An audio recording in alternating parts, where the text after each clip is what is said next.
Good afternoon, members of the media. Thank you for taking the time out to join us at this time. We have the Commissioner of Police, Mr. Michael DeSilva. Mr. DeSilva. Good afternoon, everyone. Thank you for coming to the press conference this afternoon, which is really to discuss primarily the Q4 and year-end crime statistics for 2012. Now, the very first thing I must address is why the report is out later than we would have hoped. And really, the delay was caused by a computer crash that we had last July, in which we lost about 2 weeks' worth of our data. Now, considerable effort went into trying to recover the data, both electronically and through our paper record system. But despite our best efforts, we were not able to reconcile 100% of everything that was reported during the 2 weeks.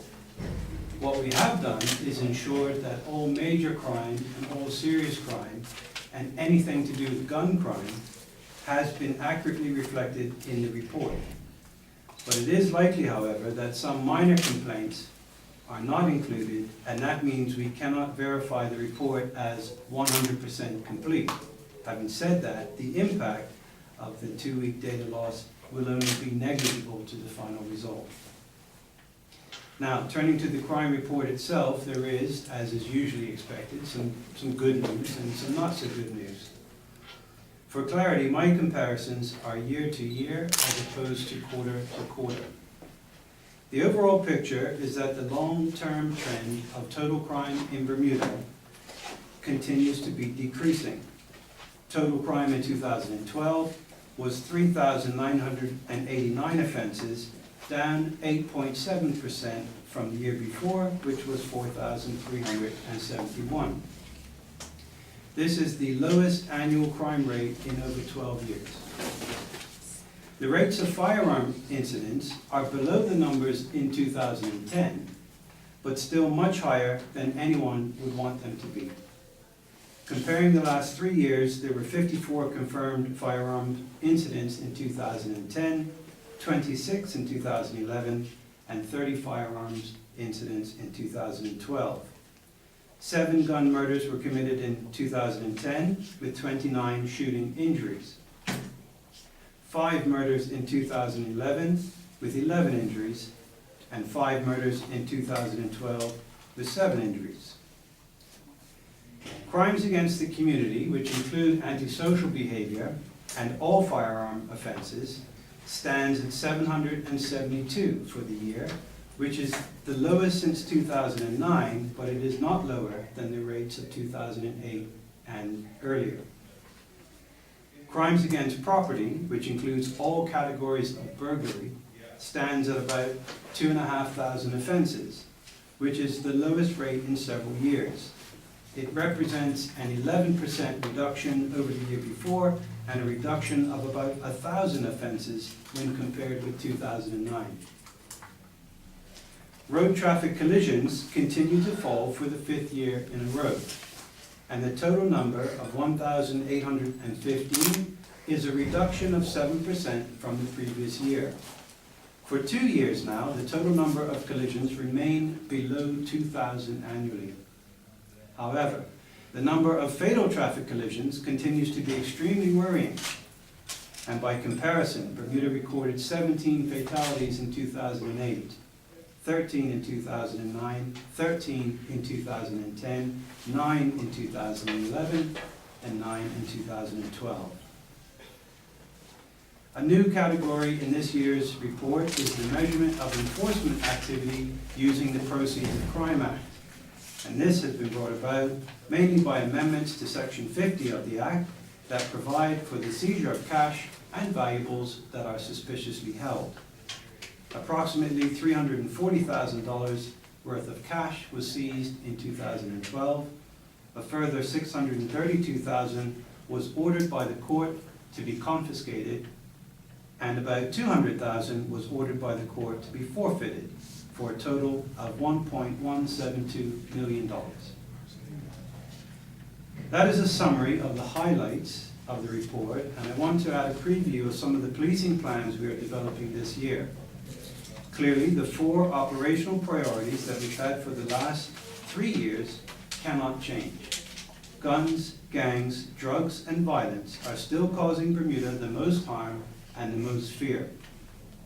We will continue to focus our resources against those crimes, and our enforcement strategy still has three basic moving parts: investigative capacity, which means solving the crimes; gang suppression, which means disrupting the movement and activities of gang members; and community engagement, which involves enhancing community confidence and gathering public information. But the public are also looking for additional priorities.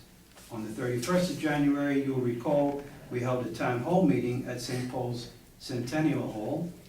Three clear things came out of that meeting. Firstly, members of the public want to see more police on the streets. Secondly, they want traffic on the roads to calm down. And thirdly, they want us not just to make Bermuda safer, but to make Bermuda feel safer. In other words, to reduce the fear of crime and the anxiety being felt in the community about crime. It makes sense that we should increase our efforts in traffic enforcement. When you consider that more people lose their lives each year to the roads than they do to gun crime, it begs our attention. And you have already heard about our plan regarding the step enforcement approach. That doesn't mean that we have to take our attention away from serious crime. It does, however, mean that we will need to be more effective in the way we deploy our officers and combine some of their functions. Officers on patrol will work towards solving crime, disrupting gangs, enforcing traffic laws, and engaging communities to promote public confidence. Two things will help us achieve this. Firstly, by October, we will increase our staffing level to 450 police officers through 2 recruit foundation courses. Secondly, this year, I will introduce a response policy that reduces the number of calls that police actually respond to. Essentially, this will involve the creation of a non-emergency reporting system where the attendance by a police officer is not required. The two immediate areas this will impact are non-injury road traffic collisions and private alarms that are monitored by security companies, neither of which require the police to attend, and both of which take up inordinate amounts of patrol hours. Let me say, the objective here will not be to reduce the quality of service to the public, but rather to reserve our response for the most urgent calls, and to keep our police officers on the street where the public can see them. In anticipation of the questions this announcement may attract, and to avoid any fears that we are withdrawing police services, I promise to give full details before we implement any new response system. But I wanted to make the point today that in order to increase response in one area, there's a need to decrease our response in some others. And I want to give the public some time to warm up to the idea before we make any changes. Any questions?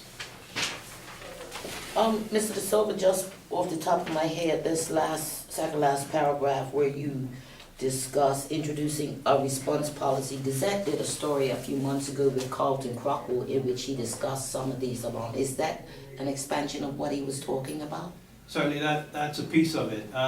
If you look at other jurisdictions, they've long since moved to police being the second response to alarms and the alarm company providing the first response. One of the issues is over the years we've averaged about a 98% false alarm call. That means 98 times out of 100 it's falsely activated, and it's just tying up incredible amounts of police hours. So the point is, if there's no emergency, really we should not be dispatching to those calls, and we need to be available for other calls. So you see security firms responding to alarms, can you timeline by next month or next 3 months? No, I can't put that tight a timeline. My aim is this year. Okay. Other questions? President, when you say gang suppression disrupted the movement and activities of gang members, are you in a position to elaborate a little more on that? But it basically means all of the enforcement and disruption tactics that we use on the street. So what we're trying to do now, and I mean that's not new, we've been at that for a number of years, But the point that we're making is, if the public are making a call that they want to see more police, and we've got a disruption tactic with gangs who use the roads for transport just like everyone else, and there's a calming measure to be taken with our roads, we can actually do all three at the same time, and that's where we'll be putting more of our focus now. Carla? Good afternoon, Commissioner. It says road traffic collisions, etc. have fallen, and then fatalities based on trend have decreased, although still worrying. Yeah. So why the STAT program? Well, I mean that's a really good question, because it's interesting to read some of the commentary around driving standards in Bermuda, driving behaviors in Bermuda. And I've actually said this before in this forum, that the numbers don't support that. The numbers are actually going backwards. There are less collisions. I think the reason it jumps out in the public's attention is through the nature of some of the more serious accidents that we have. So the point that we're making is more people die on the roads than die through gang violence. So it's not enough just to say there are less traffic collisions. You've got to look at the damage that's being caused by the collisions that are occurring. Thank you. Any other questions? Just one question, one criticism, just to be the devil's advocate, that keeps coming up in a number of gun-related trials, is that there's forensic evidence that could say this gun was used for this murder, and that murder, Yeah. with no information on whether that weapon has been seized. I think the public has concerns about the police ability or progress with regards to getting these guns. Yeah. And if you can just comment on that, and basically your views on whether you feel a gun bounty as proposed by the new minister will help. Yeah, okay, a couple of different questions there, Right. but I might need to refer back to the report, but I want to say that we see 16 firearms last year and 10 the year before. That's a large number of weapons. So I think we are performing in the sense that we are getting some of the guns off the street. I think it's a fair concern to say that we're not getting them all. And I've said that over the last 3 years. The only way we can get them is either after the fact, where an offense has already been committed, someone's been shot, and we work backwards, and sometimes we recover it that way. Sometimes we get lucky because we may be investigating something else that takes us into someone's house, we find it. That doesn't happen very often. But the number one access that we have to illegal firearms is through information from the public.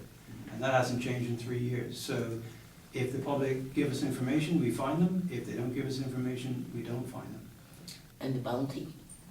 The bounty, I mean, that's part of, I think, three different ideas. One is a cash back for the gun itself, one is cash for information, and one is a complete gun amnesty.